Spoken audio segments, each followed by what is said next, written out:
أعوذ بالله من الشیطان الرجیم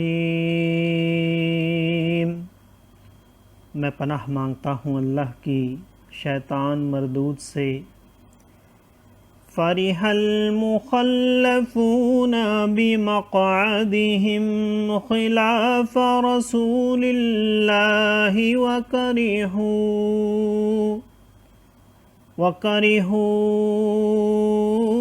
أن يجاهدوا بأموالهم وأنفسهم في سبيل الله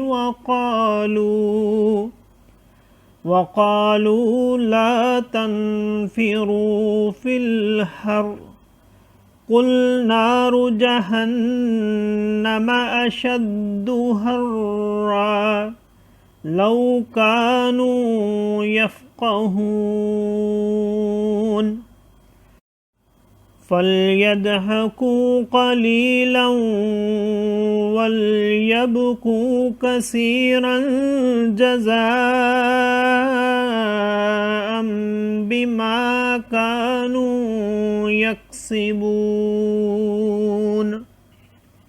فإن رجعك الله إلى طائفة منهم فاستأذنوك للخروج فقل لن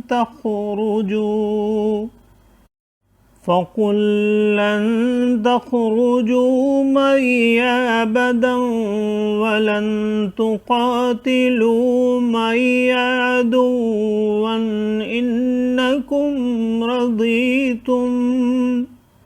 إنكم رضيتم بالقعود أول مرة فاقعدوا مع الخالفين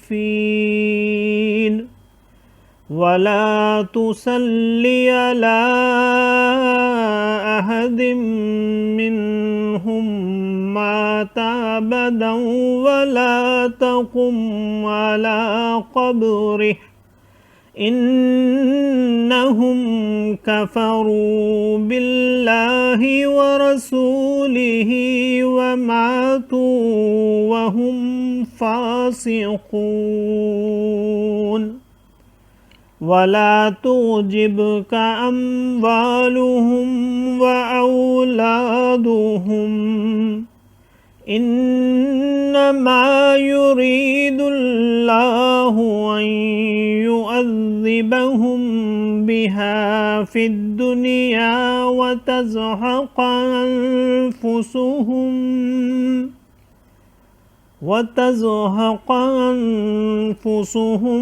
وهم كافرون وإذا أنزلت سورة أن آمنوا بالله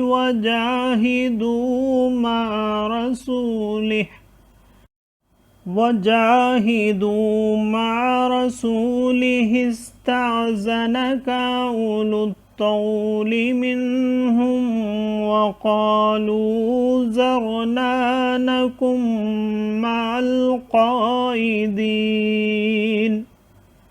رضوا بأن يكونوا مع الخوالف وطبع على قلوبهم فهم لا يفقهون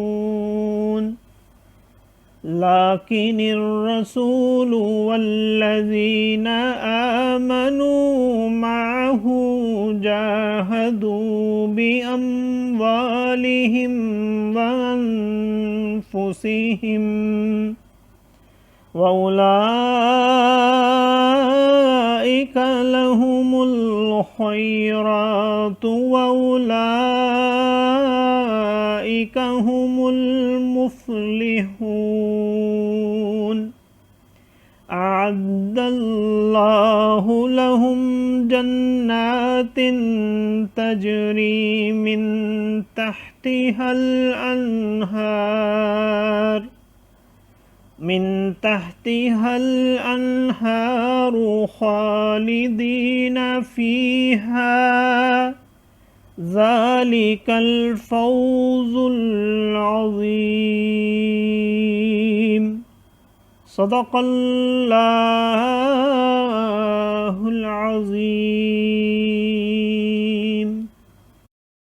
پیچھے رہ جانے والے اس پر خوش ہوئے کہ وہ رسول کے پیچھے بیٹھ رہے، اور انہیں گوارا نہ ہوا کہ اپنے مال اور جان سے اللہ کی راہ میں لڑیں، اور بولے اس گرمی میں نکلو، تم فرماؤ جہنم کی آگ سب سے سخت گرم ہے۔ کسی طرح انہیں سمجھ ہوتی تو انہیں چاہیے تھوڑا ہنسیں اور بہت روئیں، بدلہ اس کا جو کماتے تھے۔ پھر اے محبوب صلی اللہ تعالیٰ علیہ وآلہ وسلم، اگر اللہ تمہیں ان میں سے کسی گروہ کی طرف واپس لے جائے اور وہ تم سے جہاد کے نکلنے کی اجازت مانگے تو تم فرمانا کہ تم کبھی میرے ساتھ نہ چلو، اور ہرگز میرے ساتھ کسی دشمن سے نہ لڑو۔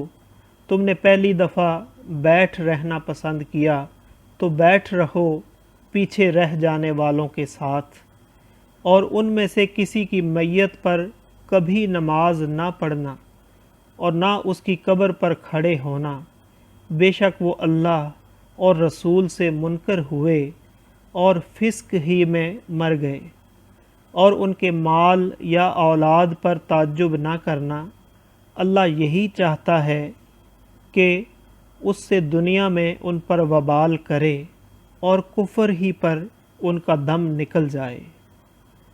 اور جب کوئی صورت اترے کہ اللہ پر ایمان لاؤ اور اس کے رسول کے ہمراہ جہاد کرو، تو ان کے مقدور والے تم سے رخصت مانگتے ہیں اور کہتے ہیں ہمیں چھوڑ دیجئے کہ بیٹھ رہنے والوں کے ساتھ ہو لیں۔